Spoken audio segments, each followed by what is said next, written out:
कोल्हापुरातील हिंदुत्ववाद्यांनी ऐतिहासिक सादोबा तलाव जो पन्हाळा गडावर आहे याच कठाड्याला आता आपण आहोत। या पन्हाळा गडावरची ही जी मशीद आहे ही आता आपण पाहू शकतोय।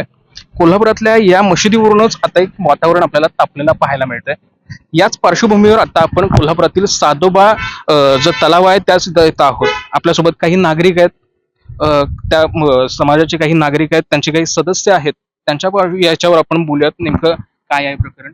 दादा, जिल्हाधिकाऱ्यांना हिंदुत्ववाद्यांनी हे जे मशीद आहे त्याच्या बांधकामावरचं जे अनधिकृत बांधकाम आहे अशा पद्धतीचं काही वक्तव्य केलेलं आहे, निवेदन पण दिलेलं आहे। काय नेमकं सांगाल, अनधिकृत आहे का खरंच? नाही, अनधिकृत नाही आहे। हे पूर्वीपासूनच आहे, त्याची डागडुजियांनी दुरुस्ती केलेली आहे।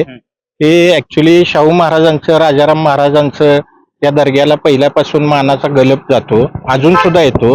अजून सुद्धा दर्ग्याचं उरूस असला की पहिला गलेप हा संभाजी महाराजांच्या देवळातूनच येतो।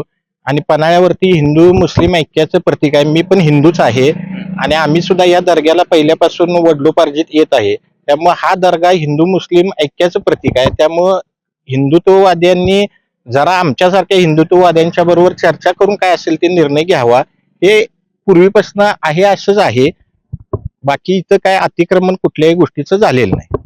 पण हिंदुत्ववाद्यांनी असं एक त्या निवेदनामध्ये म्हटलेलं आहे की यामध्ये तिसरा मजला बांधलेला आहे आणि तो अनधिकृत आहे। पहिल्या मजल्याबद्दल त्यांना कोणत्याही प्रकारचा आक्षेप नाही आहे, पण वरचे जे काही मजले बांधले गेलेले आहेत त्याच्याबद्दल नाही, ह्याला बांधकाम परमिशनला नगरपालिकेत दिलेलं आहे आणि हे डागडुजी केलेलं आहे। पूर्वी हे असंच होतं, थोडस वाढवलंय, त्यानंतर काय ते अतिक्रमण किंवा वाढीव बांधकाम असं काही नवीन केलेलं नाही।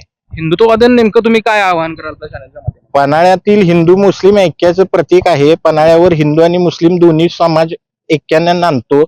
मी स्वतः हिंदूच आहे, दर्ग्याला मानणारे सगळे हिंदू मुस्लिम एकच आहेत।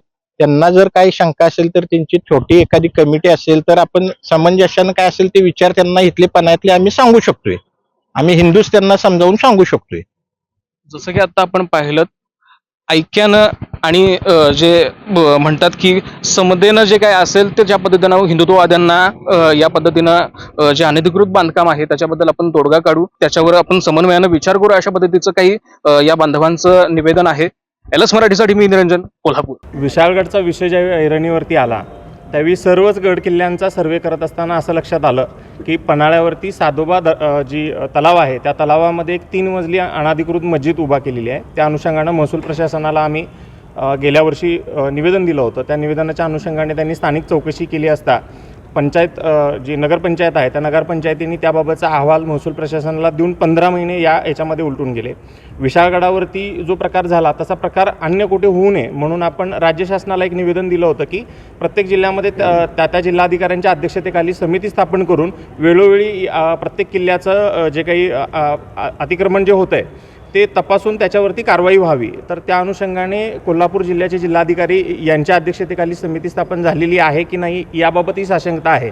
तर आज आम्ही कोल्हापूर जिल्हाधिकाऱ्यांच्याकडे याबाबतचं निवेदन दिलेलं आहे की हे बांधकाम जे आहे ते इतकं निकृष्ट दर्जाचं आहे, फक्त ते अनधिकृत आहे इतकंच नाही तर त्या ठिकाणी जे जाणारे भाविक आहेत त्यांच्या जीवितालाही धोका होऊ शकतो। कारण ते जर तुम्ही त्या ठिकाणी जाऊन बघितलं तर त्या तळ्याच्या फाउंडेशनवरती त्यांनी म्हणजे तळ्याचा जो कठडा आहे त्याच्यावरती ते बांधकाम केलेलं आहे आणि अशा पद्धतीनं जीवितालाही धोका याच्या माध्यमातून होऊ शकतो।